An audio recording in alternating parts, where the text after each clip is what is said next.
हाय दोस्तों, स्वागत है आपका इस YouTube channel PM study centre में। तो आज के इस वीडियो में हम क्लास 12 केमिस्ट्री के इस मोस्ट इंपॉर्टेंट प्रश्न को देखेंगे, जो कि हमारा प्रश्न है, निम्न पर संक्षिप्त टिप्पणी लिखिए। जो कि बोर्ड एग्जाम में 5 अंक में पूछा जाता है और यह हर साल पूछा जाता है यह प्रश्न कि निम्न पर संक्षिप्त टिप्पणी लिखिए, जिसमें आपको आज के इस वीडियो में विलियमसन अभिक्रिया क्या होता है और इसके रिएक्शन को देखेंगे।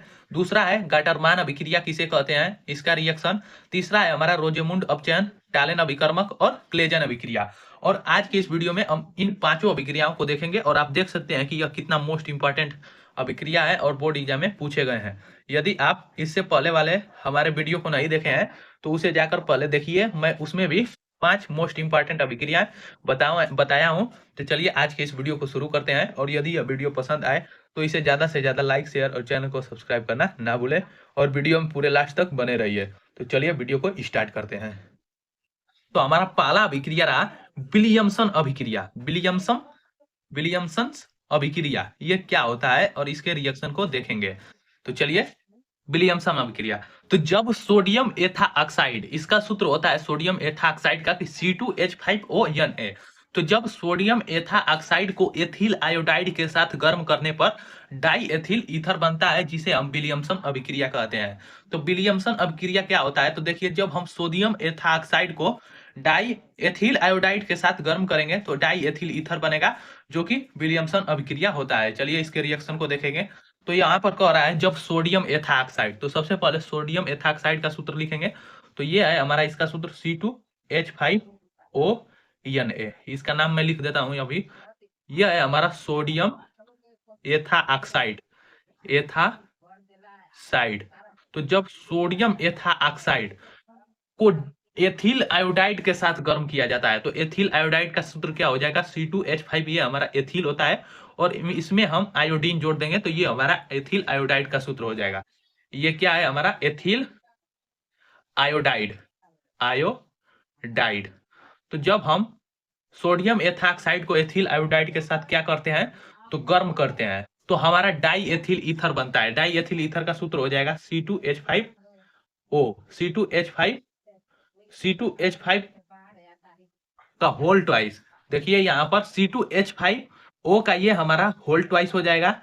ये हमारा डाई एथिल ईथर होता है, या इसको हम इस प्रकार भी लिख सकते हैं C2H5O और ये C2H5। ये दोनों एक ही बात है, इसका नाम है डाई एथिल ईथर। और प्लस हमारा क्या बनेगा, तो डाई एथिल ईथर। यहाँ पर देखिए, यहाँ पर बच गया हमारा सोडियम और इसमें बच गया आयोडीन, तो इसको जोड़ेंगे तो हमारा सोडियम आयोडाइड बनेगा Na। ये है हमारा सोडियम आयोडाइड। तो देखिए विलियमसन अभिक्रिया यह होता है कि जब हम सोडियम एथाक्साइड को डाई एथिल ईथर के साथ गर्म करते हैं तो डाई एथिल ईथर तथा सोडियम आयोडाइड बनता है, जिसे हम विलियमसन अभिक्रिया कहते हैं। चलिए हमारा दूसरा अभिक्रिया रहा, जो कि ये भी एक मोस्ट इंपॉर्टेंट अभिक्रिया है। तो दूसरा हमारा अभिक्रिया रहा कि गाटरमान अभिक्रिया। गाटरमान अभिक्रिया किसे कहते हैं तथा इसके रिएक्शन को हम देखेंगे। तो गाटरमान अभिक्रिया, जब बेंजीन डाइएजोनियम क्लोराइड को तर्मचूर्ण Cu, मतलब तर्मचूर्ण का मतलब कापर के साथ, कापर की उपस्थिति में HCl से अभिकृत कराने पर क्लोरोबेंजीन बनता है, जिसे गाटरमान अभिक्रिया कहते हैं। फिर से एक बार देखिए आप इसके परिभाषा को कि गाटरमान अभिक्रिया किसे कहते हैं। तो जब बेंजीन डाइएजोनियम क्लोराइड को तर्मचूर्ण Cu की उपस्थिति में HCl से अभिकृत कराने पर क्लोरोबेंजीन बनता है, जिसे गाटरमान अभिक्रिया कहते हैं। चलिए इसके रिएक्शन को देखेंगे और आपको यह अभिक्रिया समझ में आ जाएगी आसानी से। तो हमारा रिएक्शन हो जाएगा यहाँ पर कि बेंजीन डाइएजोनियम क्लोराइड, इसका सूत्र हो जाएगा तो बेंजीन डाइएजोनियम। तो देखिए इसका हम संरचना सूत्र यहाँ पर लिखेंगे। तो बेंजीन के साथ यदि हम N2Cl जोड़ देंगे बेंजीन में, तो ये हमारा बेंजीन डाइएजोनियम क्लोराइड का सूत्र हो जाएगा। ये हो गया हमारा बेंजीन की संरचना। यदि हम इसमें N2Cl जोड़ दें, बॉन्ड N2Cl जोड़ दें, तो ये हमारा क्या हो जाएगा, benzene diazonium chloride. Benzene diazonium chloride. तो बेंजीन डाई एजोनियम क्लोराइड हो गया। तो तर्मचूर्ण कापर की उपस्थिति में HCl से अभिकृत कराते हैं। तो देखिए HCl से अभिकृत करना का मतलब HCl से क्रिया कराते हैं किसकी उपस्थिति में, तो तर्मचूर्ण तर्मचूर्ण किसकी उपस्थिति में, तो तर्मचूर्ण मतलब कापर की उपस्थिति में CO की उपस्थिति में क्रिया कराते हैं तो हमारा क्लोरोबेंजीन बनता है। तो क्लोरोबेंजीन का सूत्र हो जाएगा यहाँ पर कि जब हम बेंजीन में क्लोरीन जोड़ देंगे तो वो हमारा क्लोरोबेंजीन बन जाता है। ये हो जाएगा हमारा, ये Cl बॉन्ड इसमें जोड़ देंगे तो ये हो जाएगा हमारा क्लोरोबेंजीन। और प्लस हमारा क्या बनेगा, तो क्लोरोबेंजीन और प्लस हमारा यहाँ पर N2Cl बच गया। तो ये हमारा N2Cl है इसमें बेंजीन डाई एजोनियम क्लोराइड में, तो यहाँ पर तो क्लोरोबेंजीन बन गया, जबकि N2 हमारा बचा है तो वही हमारा N2 मतलब नाइट्रोजन गैस बाहर निकल जाएगा। यह है हमारा नाइट्रोजन गैस। तो इसी को हम कहते हैं गाटरमान अभिक्रिया।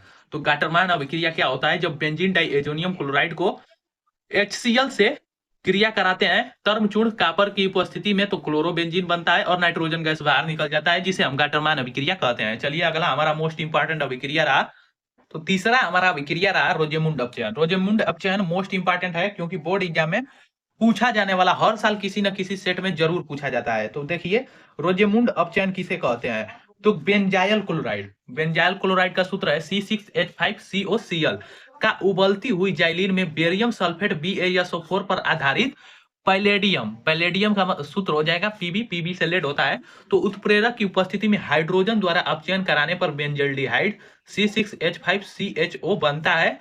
तो यह अभिक्रिया रोजेमुंड अपचयन कहलाता है।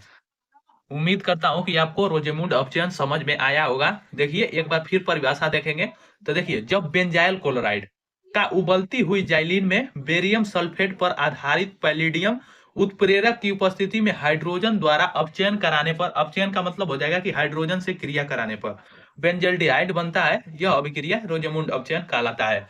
चलिए आपको यदि परिभाषा नहीं समझ में आया होगा तो आप यदि इसके रिएक्शन को देखेंगे तो आपको यह अभिक्रिया समझ में आ जाएगा। तो यहाँ पर कर रहा है कि बेंजाइल क्लोराइड का उबलती हुई जाइलिन में बेरियम सल्फेट पर आधारित पैलेडियम उत्प्रेरक की उपस्थिति में हाइड्रोजन द्वारा अपचयन कराने पर। तो सबसे पहले बेंजाइल क्लोराइड का सूत्र लिखेंगे तो ये इसका सूत्र हो जाएगा C6H5COCl। ये है हमारा बेंजाइल क्लोराइड। तो जब बेंजाइल क्लोराइड का उबलती हुई जाइलिन में बेरियम सल्फेट, तो यहाँ पर हाइड्रोजन द्वारा अपचयन कराना है तो हाइड्रोजन से क्रिया करा देंगे। किसकी उपस्थिति में, तो यहाँ पर कह रहा है पैलेडियम पीबी की उपस्थिति में और बेरियम सल्फेट। तो यहाँ पर हमारा पीबी और BaSO4 हो जाएगा। किसकी उपस्थिति में, तो उबलती हुई जाइलिन में,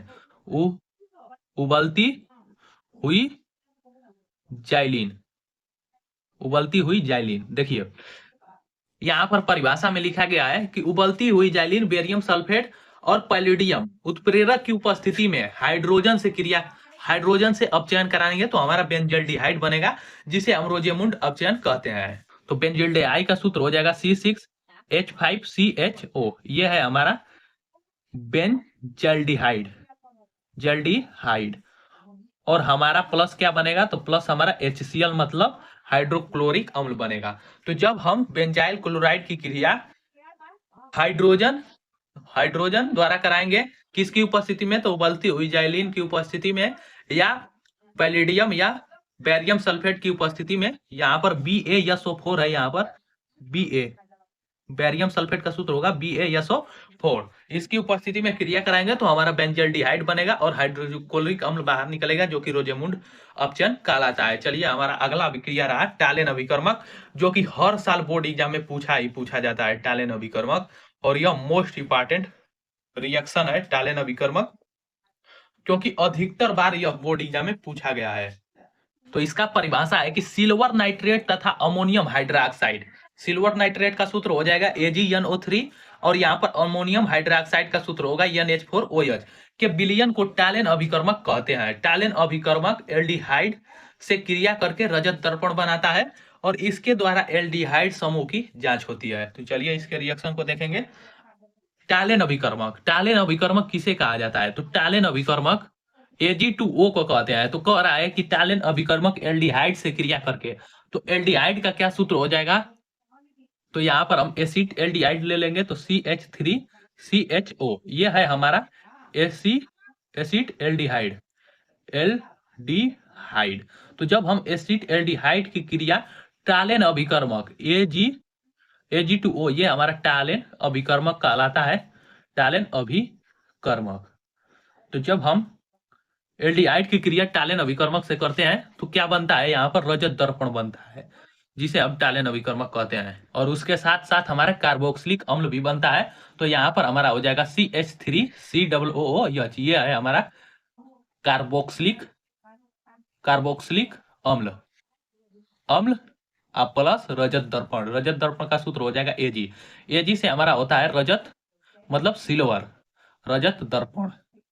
तो टैलेन अभिकर्मक में हमारा रजत दर्पण बनता है, इसीलिए यह अभिक्रिया मोस्ट अभिक्रिया मानी जाती है। तो उम्मीद करता हूं कि आपको यह टैलेन अभिकर्मक समझ में आया होगा। चलिए अब अगला हमारा अभिक्रिया रहा कि क्लेजन अभिक्रिया। क्लेजन अभिक्रिया भी एक इंपॉर्टेंट है, क्योंकि बोर्ड एग्जाम में आप देख सकते हैं, आपको दिखाया जा चुका है कि कितनी बार बोर्ड एग्जाम में पूछा गया है। यदि आपको विश्वास नहीं है तो आप पिछले वर्ष के पेपरों में या अनसाल्ड मॉडल पेपर में आप देख सकते हैं कि क्लेजन अभिक्रिया बोर्ड एग्जाम में पूछी गई अभिक्रिया है या नहीं है। तो क्लेजन अभिक्रिया किसे कहते हैं, तो वह अभिक्रिया जिसमें अल्फा कण हाइड्रोजन परमाणुओं युक्त किसी एस्टर के दो अणु सोडियम एथाक्साइड की उपस्थिति में परस्पर अभिक्रिया करके कीटो एस्टर बनाते हैं, जिसे क्लेजन अभिक्रिया कहते हैं। कह रहा है यहाँ पर कि वह अभिक्रिया जिसमें अल्फा कण हाइड्रोजन परमाणु युक्त किसी एस्टर के दो अणु, मतलब एस्टर के दो अणु होना चाहिए, और वह सोडियम एथाक्साइड की उपस्थिति में परस्पर क्रिया करके, मतलब अपने से ही क्रिया कर अपने में ही क्रिया कर कीटो एस्टर बनाती हैं, जिसे क्लेजन अभिक्रिया कहते हैं। तो चलिए इसको रिएक्शन को देखेंगे तो आपको यह अभिक्रिया स्पष्ट हो जाएगी। तो देखिए यहाँ पर कह रहा है कि किसी एस्टर के दो अणु, तो एस्टर के दो अणु लेंगे तो एस्टर का यहाँ पर सूत्र हो जाएगा CH3COO C2H5। C2H5 इसका नाम है ethyl acetate. Ethyl acetate, ethyl acetate, ethyl acetate को ही हम क्या कहते हैं, इसी को हम एस्टर कहते हैं। तो कह रहा है यहाँ पर कि एस्टर के दो अणु, तो देखिए एक अणु तो हमारा हो गया एस्टर का, अब दूसरा अणु लेंगे तो दूसरा अणु को हम क्या लिख सकते हैं, इसे लिख सकते हैं HCH2 और ये हो जाएगा CO C2H5। ये भी हमारा एस्टर ही है, एथिल एसीटेट ही है। देखिए यहाँ पर HCH2 ये हमारा CH3 है, इसे बस हम एक हाइड्रोजन को आगे लिख दिए हैं, ये हमारा CH3 ही है, आप देख सकते हैं, क्योंकि C है, यहाँ पर एक हाइड्रोजन है, यहाँ पर दो हाइड्रोजन, मतलब तीन हाइड्रोजन, तो CH3 ही है एस्टर का, यह भी अणु है, एस्टर ही है। तो देखिए दो अणु, एस्टर के दो अणु सोडियम एथाक्साइड की उपस्थिति में परस्पर क्रिया करके कीटो एस्टर का निर्माण करते हैं। तो किसकी उपस्थिति में, तो यहाँ पर सोडियम एथाक्साइड, तो सोडियम एथाक्साइड का सूत्र हो जाएगा C2H5ONA, यह है हमारा सोडियम एथाक्साइड। तो इसकी उपस्थिति में क्रिया कर क्या बनाता है, तो इसकी उपस्थिति में परस्पर क्रिया करके हमारा कीटो एस्टर बनाता है। कीटो एस्टर का यहाँ पर सूत्र हो जाएगा हमारा CH3CO CH2 COO C2H5, ये है हमारा कीटो एस्टर और प्लस हमारा क्या बनेगा, तो कीटो एस्टर और प्लस हमारा एथिल एल्कोहल C2H5OH बनेगा, जो कि हमारा क्लेजन अभिक्रिया कहलाता है। तो आप समझ चुके होंगे कि जब हम एथिल एसीटेट मतलब एस्टर के दो अणु को परस्पर क्रिया करते हैं, किसकी उपस्थिति में, तो सोडियम एथाक्साइड की उपस्थिति में क्रिया करके कीटो एस्टर का निर्माण करते हैं, जिसे हम क्लेजन अभिक्रिया कहते हैं। तो आज के इस वीडियो में बस इतना ही, मिलते हैं नेक्स्ट वीडियो में। और यदि आपको यह वीडियो पसंद आए तो इसे ज़्यादा से ज़्यादा लाइक, शेयर और चैनल को सब्सक्राइब करना ना भूलें। और वीडियो को पूरे लास्ट तक देखने के लिए बहुत बहुत धन्यवाद। और यह मानकर चलिए कि इस वर्ष के भी बोर्ड एग्जाम में आपके बोर्ड एग्जाम में इनमें से अभिक्रिया जरूर आएगा ही आएगा। और आज के वीडियो में बस इतना ही।